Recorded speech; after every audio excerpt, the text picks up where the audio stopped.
Assalamualaikum warahmatullahi wabarakatuh. Selamat siang dan salam sejahtera untuk kita semua.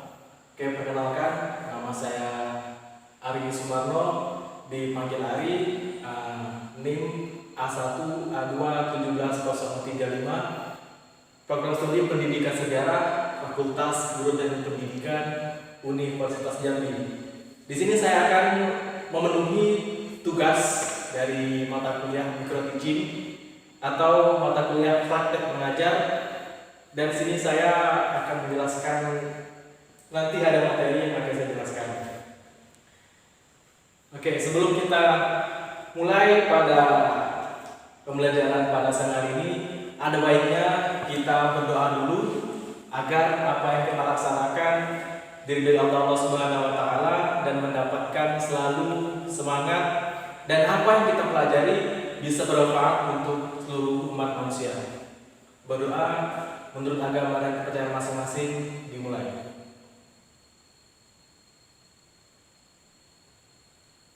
Berdoa selesai.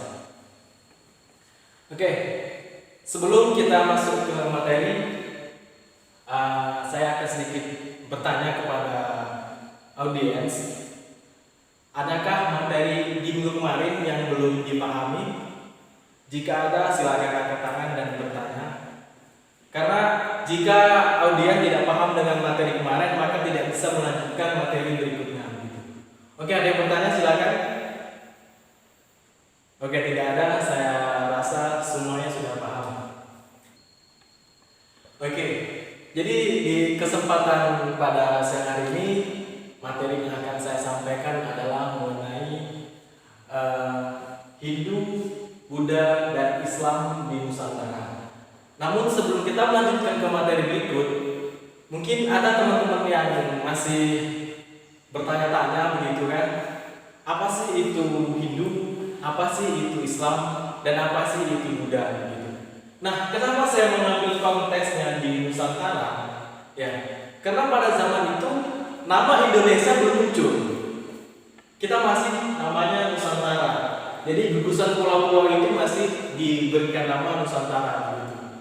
Oke, sebelum masuk ke materi, mungkin ada teman-teman yang merasa tidak enak badan atau merasa kurang fit, atau yang tidak hadir pada siang hari ini atau pertemuan kita pada siang hari ini, bisa, kalau kata orang Jepang itu ya, silakan teman-teman memposisikan diri yang senyaman mungkin, karena dengan posisi nyaman nanti bisa mendapatkan ilmu dengan tenang. Oke, kita lanjut ke materi. Ya, Hindu, Buddha, dan Islam di Nusantara. Nah, mungkin di sini yang ada beragama Hindu atau beragama Buddha mungkin sudah agak paham dan familiar mengenai tentang agama Hindu dan Buddha. Apalagi yang mayoritas di ruangan ini adalah orang-orang yang beragama Muslim gitu, atau beragama Islam. Nah, oke, kita lanjut. Hindu, Buddha, dan Islam di Nusantara. Jadi masuknya agama Hindu dan Buddha di Nusantara itu memiliki beberapa teori. Nah, jadi nggak hanya langsung masuk, tidak. Tapi ada beberapa pendapat para ilmuwan yang mengatakan masuknya agama Hindu dan Buddha di Nusantara itu melalui ada sekitar 4 teori. Nah, 4 teori itu nanti yang menjelaskan atau yang mengklarifikasikan atau mendefinisikan mengenai masuknya agama Hindu dan Buddha di Nusantara. Oke, yang pertama adalah teori Brahmana. Nah, teori Brahmana ini adalah yaitu agama Hindu dan agama Buddha masuk ke Nusantara dibawa oleh para kaum agamawan atau para kaum rohaniwan atau para golongan manusia atau golongan orang yang memiliki spiritual agama yang tinggi. Nah, mengapa di sini saya menulisnya kaum agamawan, yaitu agama Hindu dan Buddha datang ke Nusantara dibawa oleh para kaum pendeta. Nah, kalau di Buddha apa namanya? Saya juga lupa itu. Intinya teori Brahmana menjabarkan atau menjelaskan tentang teori tersebut, masuknya agama Hindu dan Buddha di Nusantara dibawa oleh para kaum agamawan begitu. Yang kedua, dibawa oleh para kaum kesatria. Nah, mungkin teman-teman berpikir, kaum kesatria itu apa sih gitu kan? Oke, saya akan jelaskan sedikit. Jadi kaum kesatria adalah kaum, ya ini para apa ya? Kalau zaman sekarang itu para militer atau para tentara.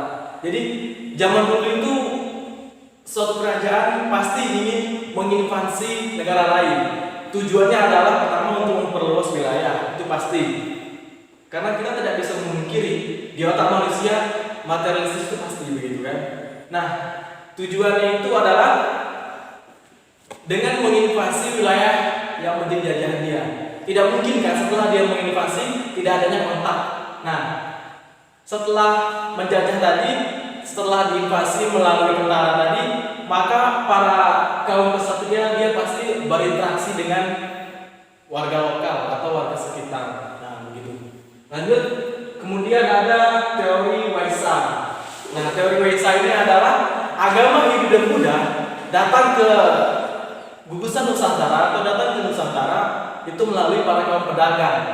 Nah, jadi kaum pedagang itu mereka berdagang mengelilingi dunia gitu kan.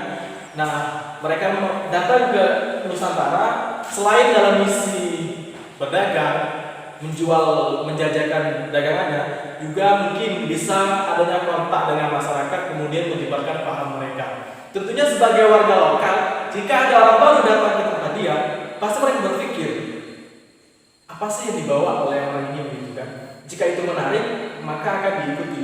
Karena orang Indonesia itu punya sifat ingin tahu dengan budaya baru gitu. Lanjut, kemudian ada teori Sudra. Nah, teori Sudra ini adalah agama Hindu dan Buddha datang ke Nusantara dibawa oleh para kaum Buddha.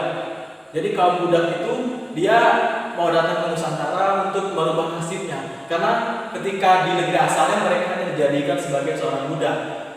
Mereka berpikiran ketika datang ke tempat baru mereka bisa merubah nasibnya. Kemudian adanya teori arus balik. Nah, ini tadi teori arus balik itu adalah setelah masuknya para kasta-kasta tadi atau para kaum-kaum tadi ke Indonesia, ke Nusantara, kemudian nanti ada juga dari para orang-orang pribumi yang ingin belajar mencari ilmu di tempat lain gitu. Nah, Hindu dan Buddha tadi. Jadi setelah masuknya para teritori tersebut yang menjabarkan atau menjelaskan tentang maksudnya agama Hindu dan Buddha di Nusantara, pastinya ada dong seperti bukti peninggalan-peninggalan begitu. Nah, dengan adanya Hindu dan Buddha di Nusantara, maka banyaklah terbentuk suatu kerajaan yang bercorak Hindu dan Buddha. Nah, seperti kerajaan Majapahit begitu kan. Nah, kerajaan Sriwijaya begitu. Nah, dengan adanya kerajaan pasti ada peninggalan. Nah, peninggalan yang berbau atau bercirikan Buddha yang sekarang masih ada adalah Candi Borobudur. Nah, Candi Borobudur itu merupakan candi Buddha. Candi Buddha yang terbesar yang bisa dikatakan sebagai situs warisan dunia. Itu yang Buddha. Kemudian yang Hindu adalah Candi Prambanan. Nah, Candi Prambanan merupakan salah satu candi peninggalan agama Hindu. Selain candi juga ada yang namanya petitraan atau kalau bahasa orang Jawa itu petilasan atau tempat pemandian. Nah, selain itu ada lagi namanya arca.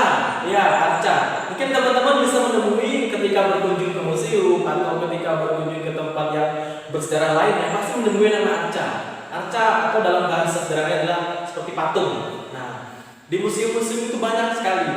Kemudian jika kawan-kawan berkunjung ke Candi Borobudur, nah di dalam stupanya itu ada arcanya gitu.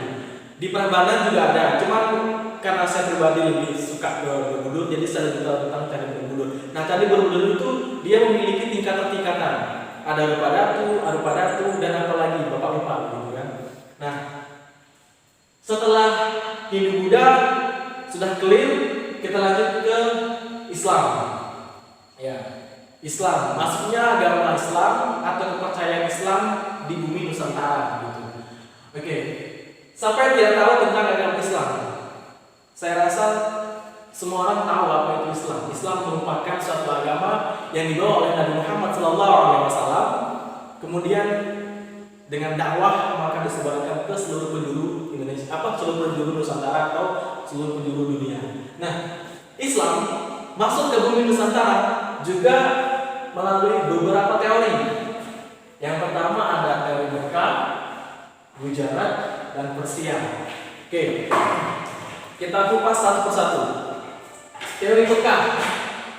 Pada sekitar tahun 674 ditemukannya perkampungan Arab Muslim di Sumatera Barat waktu itu. Nah, ini berdasarkan dari dokumen Tiongkok. Kemudian setelah itu adanya kerajaan Samudra Pasai yang bermazhab Syafi'i. Jadi di dunia itu mazhab ada 4. Ada mazhab Syafi'i, Maliki, Hambali, Hanafi. Nah, kalau di Nusantara atau di Indonesia itu lebih banyak memakai mazhab Syafi'i. Kemudian lanjut. Nah, ada lagi teori Gujarat yang buktinya adalah adanya persamaan antara batu nisan di kerajaan Samudra Pasai, yaitu dengan yang pertama makam Syekh Maliku Ibrahim di Gresik dengan batu nisan yang ada di Gujarat. Nah, gitu. Kemudian selain itu ada lagi yang berbentuk kaligrafi. Nah, saya rasa tidak asing lagi apa itu kaligrafi, begitu kan, suatu karya yang indah yang diukir atau dilukis dengan tulisan Arab. Nah, itu juga merupakan bukti masuknya dulu penyebaran agama Islam di Nusantara. Setelah itu teori Persia. Nah, cirinya atau buktinya adalah adanya peringatan 10 Muharram, atau kalau kata orang Jawa itu adalah peringatan Hari Asyura. Nah, 10 Muharram atau Hari Asyura. Dan sampai detik ini pun masih dilaksanakan dan tradisi itu belum hilang sama sekali. Itu merupakan salah satu peninggalan tradisi lampau yang sampai sekarang masih dipertahankan, terutama di Kabupaten Demak. Itu jika malam Asyura atau malam 10 Muharram itu nanti ada suatu acara. Kita lanjut. Kemudian adanya tanda bunyi bacaan atau pengejaan dalam bahasa Arab. Mungkin kawan-kawan waktu kecil mengaji di madrasah atau mengaji di langgar begitu. Nah, diajarkan cara membaca, ada harokatnya seperti alif fathah a, alif kasroh i, alif dhamma u. Nah, itu tanda baca itulah yang merupakan salah satu bukti tadi dari masuknya melalui teori Persia gitu. Nah, lanjut. Setelah mereka datang, pastinya mereka tidak mungkin kan tidak berinteraksi dengan masyarakat sekitar gitu. Nah, salah satu cara untuk bisa menyebarkan suatu agama Islam Nusantara adalah dengan adanya pernikahan. Jadi para pedagang tadi datang ke Nusantara, kemudian mereka berinteraksi dengan masyarakat sekitar, kemudian mereka menetap, kemudian ada juga yang melakukan hubungan pernikahan. Karena dengan pernikahan itu merupakan salah satu yang paling akurat untuk menyebarkan apa yang kita pahami gitu. Dengan cara menikah tadi pastinya. Nah, setelah itu mereka membuat suatu perkumpulan. Nah, perkumpulan itulah yang menjadi cikal bakal pesantren. Nah, cikal bakal pesantren tadi begitu. Di pesantren kita diajarkan tentang ilmu agama. Apapun itu kita dapat di pesantren. Nah, pastinya setelah kita bahas ini tentang Islam di Nusantara juga ada namanya peninggalan-peninggalan. Nah, peninggalan yang paling ada sampai sekarang adalah yaitu di Masjid Agung Kudus dan juga Masjid Agung Demak. Itu merupakan salah satu ciri peninggalan Islam terdahulu. Nah, kalau kita bicara pesantren, nanti juga akan nyambung dengan adanya Ki Haji Hasyim Asy'ari, adanya Ki Haji Ahmad Dahlan. Cuman jauh sebelum dekade itu, pasti teman-teman mendengar atau pernah tahu yang namanya tentang Wali Songo. Nah, jadi penyebaran agama Islam di Nusantara itu tidak serumit dengan penyebaran agama Hindu dan Buddha di Nusantara. Karena begini, karena di sistem kehidupan agama Hindu dan Buddha itu mereka Semakin tinggi status sosial seseorang, maka semakin dia dihormati. Tapi ajaran Islam itu tidak ada mengenal namanya kasta, karena semuanya itu sama. Nah, salah satu faktor yang menyebabkan agama Islam sangat banyak minatnya di Nusantara adalah mereka sedang memeluk agama Hindu-Buddha dan mereka merasakan sistem kasta, dan itu sangat tidak cocok dalam kemanusiaan. Datangnya Islam yang menawarkan segala konsep yang tidak adanya sistem kasta atau persamaan sosial, itu merupakan dari simpati tertentu yang menarik mereka untuk mau memeluk agama Islam. Kemudian cara menyampaikan tentang ajaran agama Islam, kita berbicara tentang Wali Songo ya. Wali Songo itu tidak ada yang namanya memaksa. Nah, Sunan Bonang itu menyebarkan agama Islam dengan berbagai macam tradisi. Selain itu ada Sunan Kalijaga. Dia tahu kultur atau culture-nya masyarakat sekitar itu seperti apa. Masyarakat Jawa itu lebih suka yang namanya dengan pergelaran kayak wayang. Sama, jadi Sunan Kalijaga atau Sunan Bonang saya lupa. Ketika mereka menyampaikan agama Islam itu melalui dengan wayang kulit tadi. Nah, ketika zaman Hindu-Buddha, wayang kulit itu ceritanya tentang Ramayana, tentang peperangan Brahma, tentang peperangan, kemudian ada tentang nama Sinta. Nah, ketika zaman Wali Songo, kisah wayang itu berubah jadi kisah tentang Islami.